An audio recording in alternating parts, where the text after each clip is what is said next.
નમસ્કાર, સ્પેશિયલ રિપોર્ટમાં આપનું સ્વાગત છે। હું છું આપની સાથે ઝરણા। ભારતમાં કોરોનાના કેસ કાબૂમાં છે। વેક્સિનને લઈ પણ ભારતમાં ઝુંબેશ ઉપાડવામાં આવી છે। જો કે યુરોપમાં ફરી કોરોનાથી લાખો મોતનું સંકટ તોડાઈ રહ્યું છે। અહીં ફરી કોરોનાના કેસ ઝડપથી વધી રહ્યા છે। વધતા કેસોને લઈ યુરોપના કેટલાય દેશોએ ફરી લોકડાઉનનું હથિયાર ઉગામ્યું છે। ફરી લોકડાઉનને લઈ લોકોમાં રોષ જોવા મળી રહ્યો છે। લોકો લોકડાઉનના વિરોધમાં રસ્તા પર ઉતરી આવ્યા છે। પ્રદર્શનકર્તાઓનો ક્યાંક ક્યાંક પોલીસ સાથે સંઘર્ષ અને ઘર્ષણ પણ થઈ રહ્યું છે। યુરોપના દેશોમાં કોરોનાના કેસ વધતા વિશ્વ આરોગ્ય સંગઠન પણ ચિંતિત છે। કોરોનાને કાબૂમાં લેવા જો પગલાં નહીં લેવાય તો આગામી સમયમાં લાખો લોકોના મોત થઈ શકે છે। ત્યારે આ જ મુદ્દે જોઈએ સ્પેશિયલ રિપોર્ટ। યુરોપમાં ફરી કોરોનાનું સંકટ।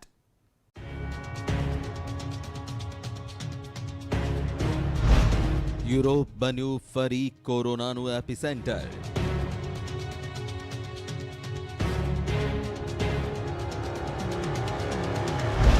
કોરોનાથી લાખો મોતનું તોળાતું સંકટ।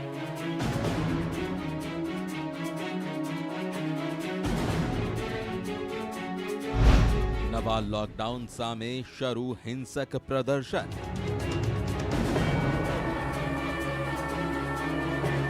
વિરોધ પ્રદર્શન, આગચંપી, પોલીસ સાથે ઘર્ષણ। આ તસવીરો શાંતિપ્રિય ગણાતા યુરોપના દેશોની છે, જ્યાં કોરોનાની વાપસી બાદ ફરીથી લાગુ કરાયેલા કડક નિયમોના વિરોધમાં દેખાવો શરૂ થઈ ગયા છે। લોકડાઉનના વિરોધમાં લોકો અહીં રસ્તા પર ઉતરી આવ્યા છે। બ્રસેલ્સમાં લોકોની આ ભીડને વેરવિખેર કરવા માટે પોલીસે વોટર કેનનનો સહારો લેવો પડ્યો।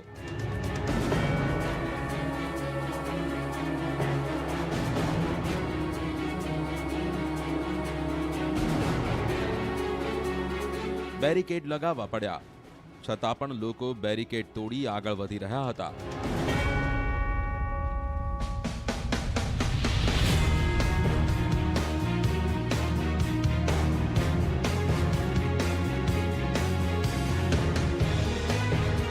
આવા જ દ્રશ્યો વિયેના, ઓસ્ટ્રિયાથી પણ આવ્યા।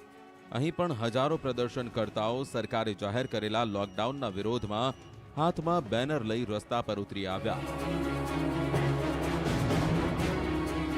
અહીં સરકારે રસીકરણ ફરજિયાત કર્યું છે, જેનો પણ લોકો વિરોધ કરી રહ્યા છે। નેધરલેન્ડમાં તો લોકડાઉનના વિરોધમાં વિરોધ પ્રદર્શન હિંસક બની ગયું। પ્રદર્શનકર્તાઓએ રસ્તા પર થાંભલા ઉખાડી ફેંક્યા, આગચંપી કરી, ટ્રાફિક જામ કરી નાખ્યો।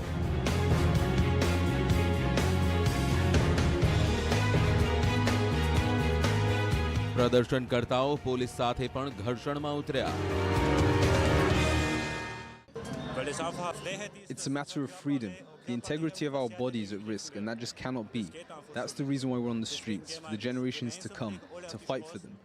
It will not stop with the obligatory vaccinations if we stay still without doing anything. ક્રોએશિયામાં પણ કોરોનાને લઈ કડક નિયમો અને ફરજિયાત રસીકરણનો લોકો વિરોધ કરી રહ્યા છે। અહીં પણ હજારો લોકો રસ્તાઓ પર ઉતરી આવ્યા। લોકોએ હાથમાં ઝંડા લઈ કોરોનાને લઈ પ્રતિબંધો સામે પ્રદર્શન કર્યું। ક્રોએશિયામાં જાહેર સેવા સાથે જોડાયેલા લોકોને ફરજિયાત વેક્સિનેશનના વિરોધમાં રાજધાની ઝાગ્રેબમાં સેંકડો લોકો વિરોધ પ્રદર્શનમાં જોડાયા હતા।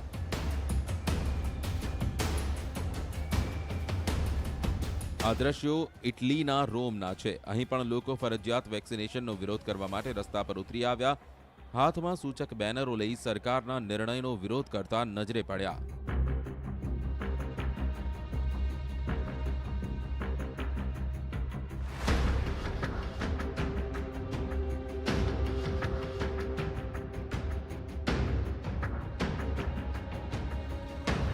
નોર્થ મેસેડોનિયામાં કોરોનાને લઈને નવા પ્રતિબંધોના વિરોધમાં લોકોએ રેલી કાઢી। આ રેલીમાં હજારો લોકો જોડાયા। શાંતિપૂર્ણ રીતે લોકોએ કોરોનાને લઈ નવા નિયમોનો વિરોધ કર્યો।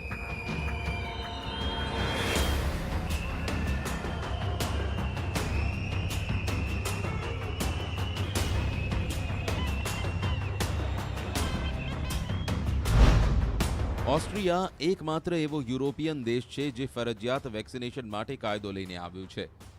જે અંતર્ગત લોકોએ 2022ના ફેબ્રુઆરી મહિના સુધીમાં ફરજિયાતપણે રસી લઈ લેવાની રહેશે.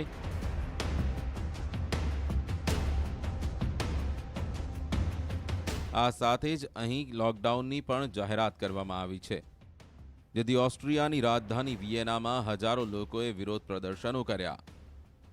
ઓસ્ટ્રિયામાં પોલીસ તે ચેકિંગ કરી રહી છે કે રસી લેનારા લોકો જ જાહેર સ્થળોનો ઉપયોગ કરે. ગત 24 કલાકમાં 15,000 કેસ મળ્યા. અત્યાર સુધી 1/3 વસ્તીએ વેક્સિન લીધી નથી. સાથે જ અહીં 20 દિવસના લોકડાઉનની જાહેરાત કરી દેવામાં આવી.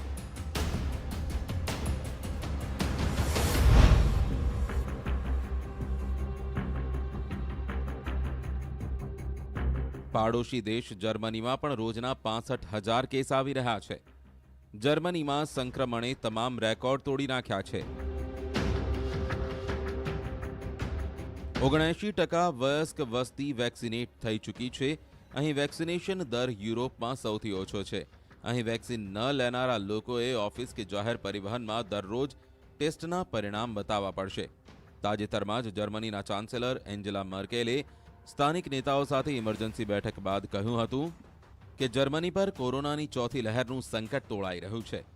જર્મનીના ટોચના વાયરોલોજિસ્ટે ચેતવણી આપી છે કે જો જર્મનીમાં ચોથી લહેરને રોકવામાં નહીં આવે તો 1 લાખ લોકોના મોત થઈ શકે છે. ક્રિસમસ નજીક આવી રહી છે ત્યારે ક્રિસમસ માર્કેટ બંધ કરવા આદેશ કરવામાં આવ્યો છે. વિન્ટર સ્પોર્ટ્સની સિઝન પણ શરૂ થઈ ગઈ છે, પણ કોરોનાને કારણે તેને પણ ફટકો પડ્યો છે.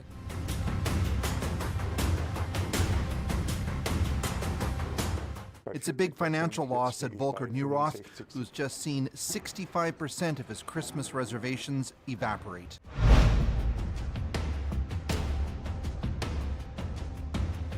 નેધરલેન્ડમાં આંશિક લોકડાઉનને લઈને વિરોધ પ્રદર્શન ઉગ્ર બની રહ્યા છે. નેધરલેન્ડ યુરોપમાં પ્રથમ દેશ બન્યો કે જેને ગયા અઠવાડિયે જ આંશિક લોકડાઉન લાગુ કરી દીધું હતું, જેના વિરોધમાં રસ્તા પર ઉતરી આવેલા હજારો લોકોએ પોલીસ પર પથ્થરમારો પણ કર્યો. યુરોપમાં ફરી હોસ્પિટલો કોરોનાના દર્દીઓથી ઉભરાઈ રહી છે. ફરીથી કોરોનાનું એપિસેન્ટર બન્યા બાદ યુરોપિયન દેશ લોકડાઉન, ફરજિયાત વેક્સિનેશન જેવા નિયમ લાગુ કરવાની યોજના બનાવી રહ્યા છે. સાથે જ વેક્સિન ન લેનારા લોકો પર કડકાઈ કરાઈ રહી છે. તેમની અવરજવરને મર્યાદિત કરાઈ છે. નવેમ્બરમાં યુરોપના દેશોમાં કોરોનાના કેસોમાં મોટો ઉછાળો આવ્યો છે.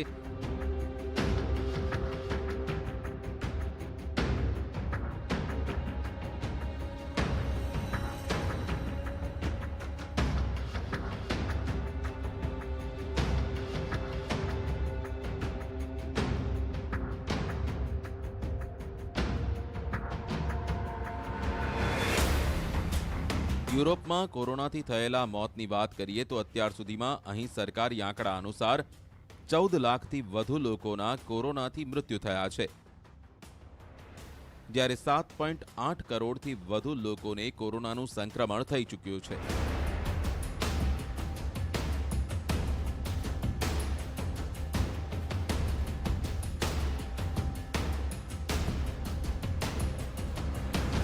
અહીં ઓક્ટોબરથી કેસો વધવાના શરૂ થયા છે અને નવેમ્બરમાં પણ આ સિલસિલો જારી છે. વિશ્વ આરોગ્ય સંગઠને એ ચેતવણી આપી છે કે યુરોપ ફરી એક વખત વિશ્વમાં કોરોના મહામારીનું કેન્દ્ર બની શકે છે.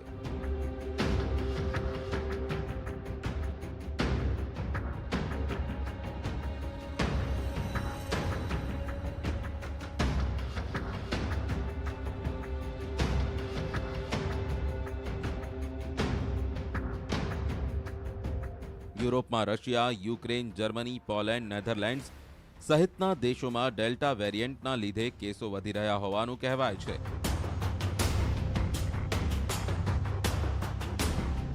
શિયાળો શરૂ થયાની સાથે જ કોરોનાના સંક્રમણના કેસોમાં યુરોપમાં પણ ઉછાળો જોવા મળ્યો છે.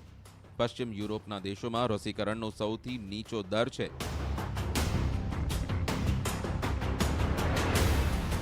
અહીં 7 દિવસમાં 1 લાખ લોકોમાં કોરોના સંક્રમણના 800થી વધારે કેસ નોંધાયા છે, જે યુરોપમાં સૌથી વધારે છે.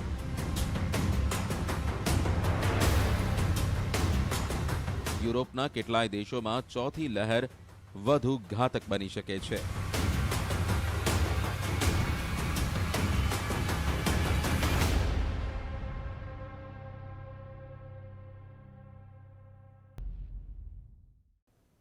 દુનિયામાં લાંબા સમયથી તે વાતની ચર્ચા થઈ રહી છે કે આખરે કોરોના વાયરસ આવ્યો ક્યાંથી છે।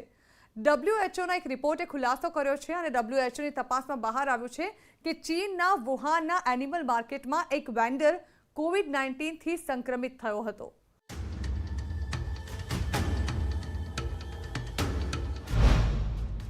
ચીનના વુહાનમાંથી મળ્યો હતો કોરોનાનો પ્રથમ કેસ।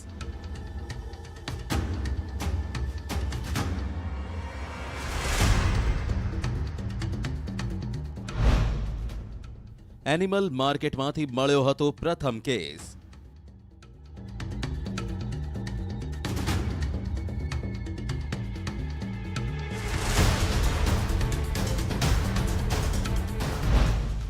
WHOના રિપોર્ટથી ચીનનો પર્દાફાશ। દુનિયામાં તે વાતની ચર્ચા ચાલી રહી છે કે આખરે દુનિયામાં કોરોના વાયરસ આવ્યો ક્યાંથી। WHOના એક રિપોર્ટે ખુલાસો કર્યો છે કે આ રિપોર્ટથી ખબર પડી છે કે ચીનના વુહાનના એનિમલ માર્કેટમાં એક વેન્ડર કોરોનાથી સંક્રમિત થયો હતો। આ વેન્ડર એક મહિલા હતી જે આ બજારમાં કામ કરતી હતી। આ રિપોર્ટમાં તે પણ ખુલાસો થયો છે કે કોરોનાના પ્રથમ કેસને લઈને જે વાતો થઈ હતી તે ખોટી હતી। આ રિપોર્ટમાં ખુલાસો થયો છે કે એકાઉન્ટન્ટ પહેલો કેસ નહોતો, પણ વુહાનના એનિમલ માર્કેટમાં કામ કરતી મહિલા કોરોનાનો પ્રથમ કેસ હતો।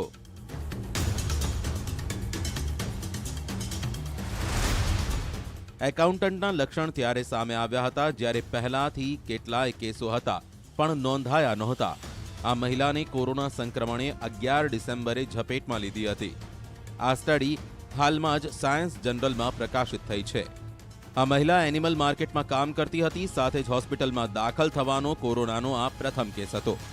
આ સ્ટડી પરથી તે સ્પષ્ટ થાય છે કે વુહાનથી જ કોરોના મહામારીની શરૂઆત થઈ હતી। જો કે આ મહામારી ફેલાવવાની પેટર્નને સામાન્ય ભાષામાં સમજાવવી આજે પણ અઘરું છે।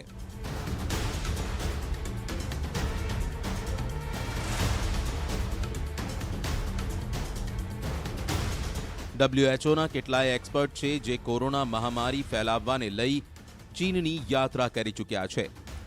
જાન્યુઆરી મહિનામાં WHOના એક્સપર્ટની ટીમ ચીન ગઈ હતી। તેમને કોરોનાના કથિત કેસ એટલે એકાઉન્ટન્ટનો રિવ્યુ લીધો હતો, જેના અંગે કહેવામાં આવ્યું હતું કે તેને 8 ડિસેમ્બર 2019ના રોજ કોરોનાના લક્ષણો જોવા મળ્યા હતા। જો કે ત્યારબાદ તે વાતની પુષ્ટિ થઈ કે તેને 8 ડિસેમ્બર નહીં 16 ડિસેમ્બરના રોજ કોરોનાના લક્ષણો જોવા મળ્યા હતા, જે વાત અંગે કેટલાક નિષ્ણાંતો પણ સહમત થયા હતા। માર્કેટમાં વધતા કેસને લઈ ચીનના સ્થાનિક વહીવટીતંત્રે સરકારી હોસ્પિટલોને આદેશ આપ્યો હતો કે આ પ્રકારનો કોઈ નવો કેસ આવે તો તેની સૂચના આપવામાં આવે, કેમ કે તેમને ડર હતો કે વર્ષ 2002માં ફેલાયેલી સાર્સ મહામારીએ ફરી માથું ઊંચકવાનું તો શરૂ નથી કર્યું ને।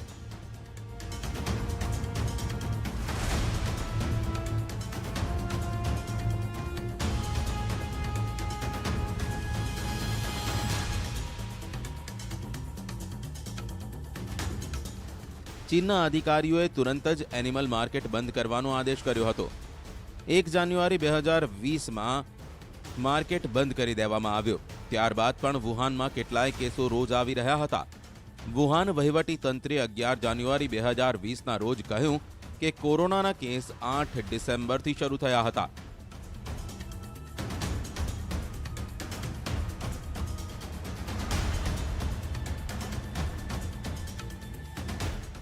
ફેબ્રુઆરીમાં એકાઉન્ટન્ટને પ્રથમ કેસ બતાવી દેવામાં આવ્યો, જેનો વુહાન એનિમલ માર્કેટ સાથે કોઈ સંબંધ નહોતો।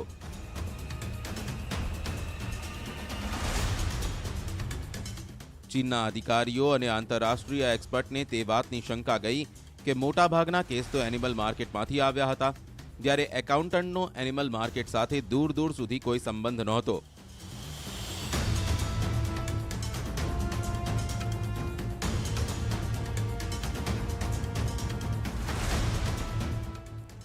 ગત મહિને WHOએ પ્રસ્તાવ આપ્યો હતો કે તે નવા એક્સપર્ટની પેનલનું ગઠન કરી પ્રથમ કોરોના કેસની તપાસ કરશે, પણ ચીને તે પ્રસ્તાવને ફગાવી દીધો।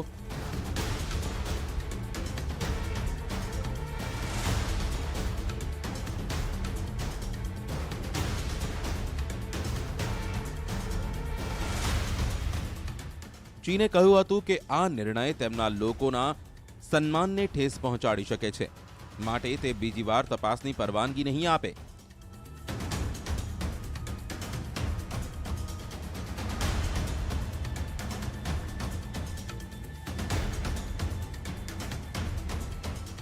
અમેરિકાના અખબાર ધ ન્યૂયોર્ક ટાઈમ્સમાં પ્રકાશિત અહેવાલમાં પણ કહેવામાં આવ્યું છે કે કોરોનાથી સંક્રમિત મહિલા વેન્ડર ચીનની વચ્ચે આવેલા વુહાન શહેરના હુઆનાનમાં જીવિત જાનવરોના બજારોમાં કામ કરતી હતી. આ જ વર્ષે 2019ના અંત ભાગમાં કોરોનાના કેસ ખૂબ ઝડપથી વધવા લાગ્યા હતા. આ અભ્યાસથી હવે એ સાબિત થાય છે કે વુહાનથી જ કોરોના મહામારીની શરૂઆત થઈ હતી. 1.10 કરોડ વસ્તી ધરાવતા વુહાનમાં શરૂઆતી કોરોનાના કેસ જે વિસ્તારમાંથી આવ્યા હતા એ એક ફૂટબોલ ફિલ્ડની સમકક્ષ વિસ્તાર હતો.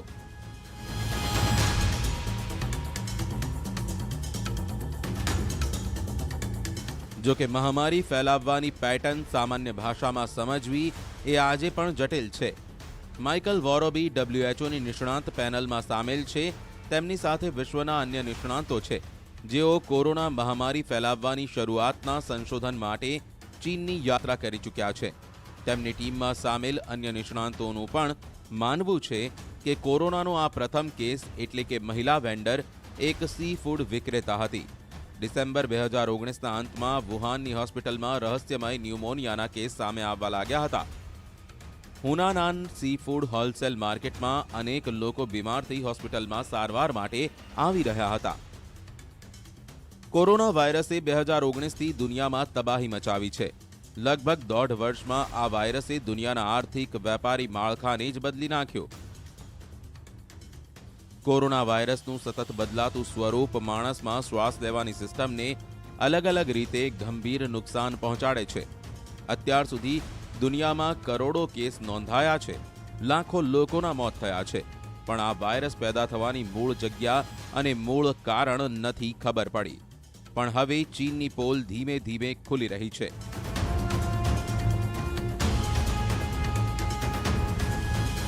વુહાનથી જ આ વાયરસ ફેલાયો હોવાનું વિવિધ અભ્યાસમાં બહાર આવી રહ્યું છે.